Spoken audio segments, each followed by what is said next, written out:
Hello students, हमारे YouTube channel देव63 knowledge पर आप सभी का स्वागत है। आ जाइएगा सभी को सबसे पहले तो राधे राधे, जय श्री कृष्णा, जय श्री श्याम। भाई कमेंट्स में प्रेम से राधे राधे जरूर लिखना। जो हमारा टॉपिक चल रहा था भाई द्विघात समीकरण का चल रहा था। आज ये द्विघात समीकरण की लास्ट क्लास रहेगी। कल से आपकी जो है अर्थमेटिक वाला चैप्टर हम स्टार्ट करने वाले हैं, यानी कि जो समांतर श्रेणी का जो चैप्टर है आपका वो स्टार्ट होगा कल से। ठीक है, आज हम इसमें कुछ अलग अलग 4 तरह के सवाल लेंगे, 4 टॉपिक लेंगे हम यहाँ पे, यानी कि जो 4 सवाल कराएंगे वो चारों की चारों अलग अलग रहेंगे जो अब तक हमने हर क्लास में पढ़े हैं। ठीक है, अगर वीडियो पसंद आए तो प्लीज वीडियो को लाइक जरूर करिएगा। अगर चैनल पर नए हो तो चैनल को सब्सक्राइब जरूर करिएगा, ताकि आपको इसी तरह की वीडियो यानी कि मैथ की क्वेश्चन आंसर आपको कुछ करने को सीखने को मिलते रहे। तो चलिएगा हम स्टार्ट करते हैं। ये है हमारा द्विघात सूत्र द्वारा द्विघात समीकरण x² + x + 1 = 0 के मूल ज्ञात कीजिए। यानी कि किस सूत्र से निकाल रहे हैं? द्विघात सूत्र से। तो द्विघात सूत्र कौन सा वाला सूत्र है? ये वही आपका श्रीधराचार्य जी का सूत्र है जो हमने पिछली क्लास में पढ़ा था आपका। ठीक है, श्रीधराचार्य जी का सूत्र। श्रीधराचार्य जी का सूत्र क्या है वो भी मैं आपको बताने वाला हूँ। ठीक है, चलिएगा यहाँ से समीकरण दे रखी है हमें। समीकरण कौन सी दे रखी है? जो द्विघात समीकरण दिया हुआ है, कौन सा दिया हुआ है? द्विघात समीकरण। द्विघात समीकरण कौन सा दे रखा है भैया? यहाँ पे दे रखा है, ये दे रखा है x² + x + 1 = 0। अब मानक इस समीकरण की तुलना किससे करनी है? मानक द्विघात समीकरण से करनी है। ठीक है, मानक यानी कि जिसको बेस माना गया है द्विघात समीकरण का, वो है मानक द्विघात समीकरण। मानक द्विघात समीकरण क्या है? ax² + bx + c = 0। यानी कि द्विघात समीकरण की तुलना, यहाँ पे लिख लेना, इसकी द्विघात समीकरण यानी कि x² + x + 1 = 0 की तुलना किससे? मानक द्विघात समीकरण ax² + bx + c = 0 से करने पर यानी कि इससे हम तुलना करेंगे। तो यहां से a का मान कितना आ जाएगा? a का मान आ जाएगा कितना? 1। यानी कि x² की कोई संख्या नहीं है गुणांक में, तो वहां पे क्या आएगा? 1 आएगा। क्योंकि 1 की और x² की गुणा करेंगे तो 1 x² ही होगा ना, x² ही होगा, इसलिए a की जगह पे क्या आ जाएगा? 1 आ जाएगा। यहाँ से b का मान क्या आ जाएगा? वो भी 1 आ जाएगा। c का मान क्या आ जाएगा? c बराबर भी 1 आ जाएगा। ठीक है, अब हमें क्या लगाना है? द्विघात सूत्र।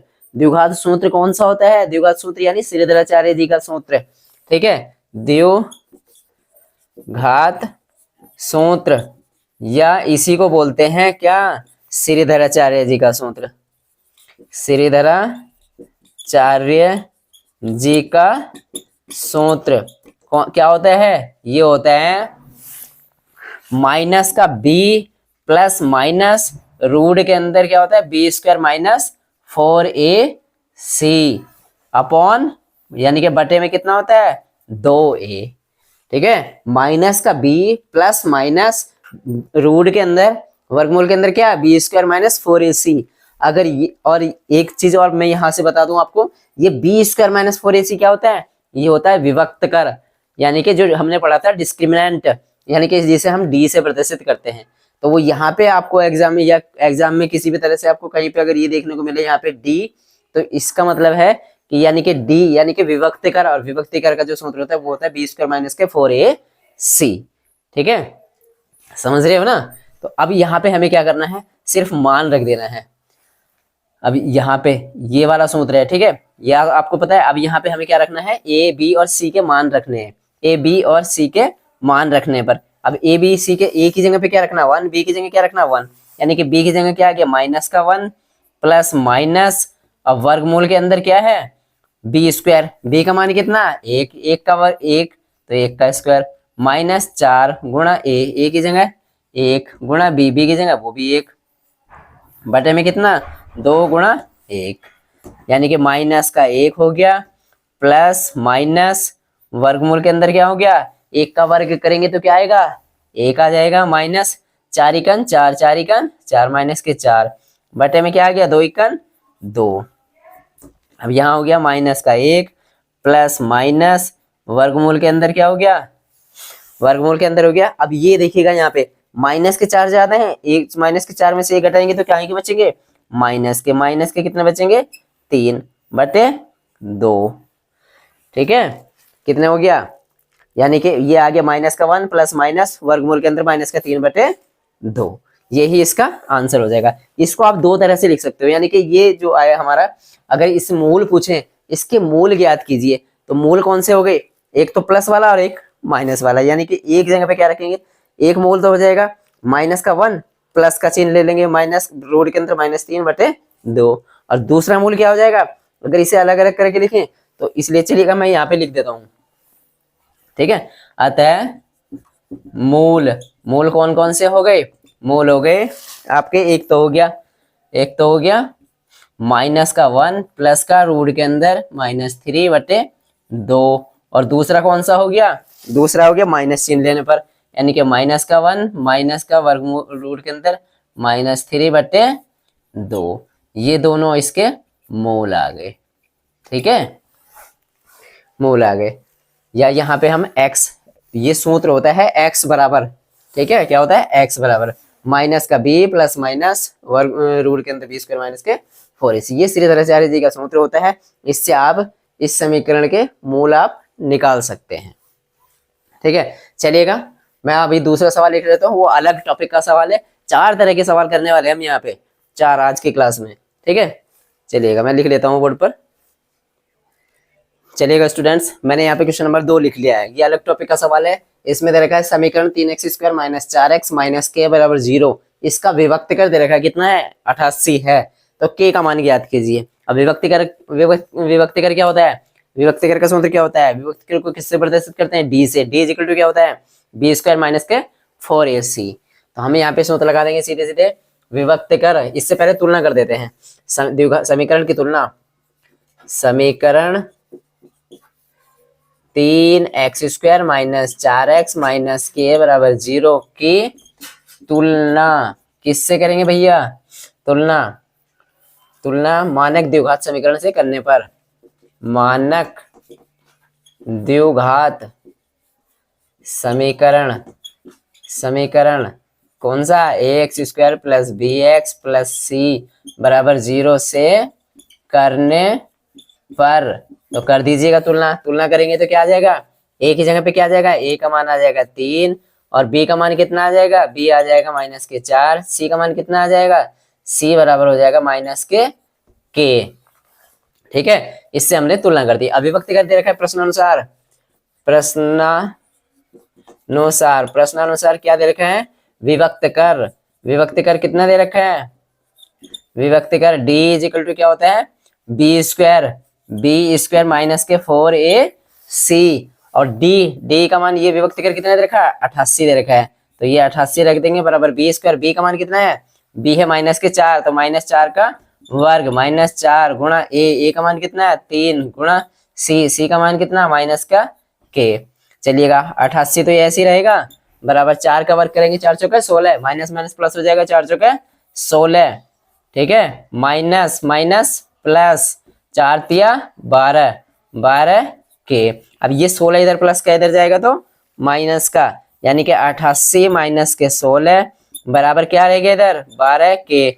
अब 88 में से 16 घटाएंगे तो कितना आएगा, 8 में से 6 गया 2, 8 में से 1 गया 7, यानी कितना रह गया 72 बराबर 12 के, यानी तो के बराबर क्या हो जाएगा 72 बटे कितना 72/12, 12 छंग 72, यानी कि 12 से डिवाइड कर देंगे कितने बार 6 बार, तो के का मान कितना आ जाएगा 6, यानी 12 छंग 72। तो हमें क्या निकालना था, के की वैल्यू निकाल ली थी हमें, के का मान निकालना था, तो कितना आ गया 6 आ गया। तो यानी कि यहाँ से जो सूत्र देने, ये जो आपको सवाल देने का तात्पर्य था आप हमारा वो ये था, ताकि यहाँ से आप विभक्तिकर का सूत्र भी आप याद रख लो। ठीक है भाई, जितने भी क्वेश्चन करो हर सवाल में सूत्र लिखो, हर सवाल में सूत्र लिखोगे तो आपको याद हो जाएगा। ठीक है, तो यानी कि विभक्तिकर दे रखा था और उसके थ्रू हमने ये के का मान हमने यहाँ से निकाल लिया। चलिएगा हम अब अगला सवाल लिख लेते हैं, अलग तरह का है, अलग टॉपिक का सवाल है, बहुत अच्छे 4 सवाल लिए हैं, चारों अलग अलग लिए हैं। ठीक है, चलिएगा लिख लेता हूँ मैं बोर्ड पे। चलिएगा स्टूडेंट्स, मैंने यहाँ पे क्वेश्चन नंबर 3 भी लिख लिया है। इसमें क्या है, द्विघात समीकरण 3x² प्लस 2√5 माइनस 5 बराबर 0 के मूलों की प्रकृति ज्ञात कीजिए। अब हमने जो पिछले क्लास में आपको बताया था कि मूलों की प्रकृति किस तरह से निकालते हैं, ठीक है, और आपको एक टेबल दिखाई थी आपको, ठीक है, उस टेबल का ध्यान करना और उससे बताना भाई इसके मूलों की प्रकृति ज्ञात करनी है हमें, ठीक है। तो हम मूलों की प्रकृति ज्ञात करने के लिए हम क्या करते हैं, सबसे पहले हम निकालते हैं इसका विभक्तिकर। और विभक्तिकर कैसे निकालते हैं, अभी पिछले वाले सवाल में निकाला था, ठीक है। तो पहले इसके क्या करेंगे, हम समीकरण की तुलना करेंगे। समीकरण यानी कौन सा, 3x² प्लस का 2 रूट के अंदर कितना 5 माइनस 5 बराबर 0 की तुलना किससे, मानक द्विघात समीकरण। मानक द्विघात समीकरण क्या होती है, ax² प्लस का bx, ठीक है, और प्लस c बराबर 0 से करने पर, सॉरी यहाँ पे ना 2√5x होगा। 1 मिनट में देख लेता हूँ कितना है 2√5x। हाँ ये x भी है भाई, यहाँ पे x है ये 2√5 और फिर इंटू में x भी है ये, ठीक है। तो इससे हम तुलना करेंगे तो यहाँ से a का मान कितना आ जाएगा 3 और b का मान कितना आ गया, b बराबर आ गया कितना 2√5 और c की जगह पे कितना आ गया, c का मान आ गया -5। यहाँ से हमने द्विघात समीकरण से, जो मानक द्विघात समीकरण है, इससे तुलना करने पर हमने a, b और c के मान हमने निकाल लिए। अब क्या करेंगे, हम मूलों की प्रकृति ज्ञात करने के लिए हमें क्या करना होता है, विभक्तिकर निकालना होता है। तो विभक्तिकर निकाल देंगे यहाँ से, विभक्तिकर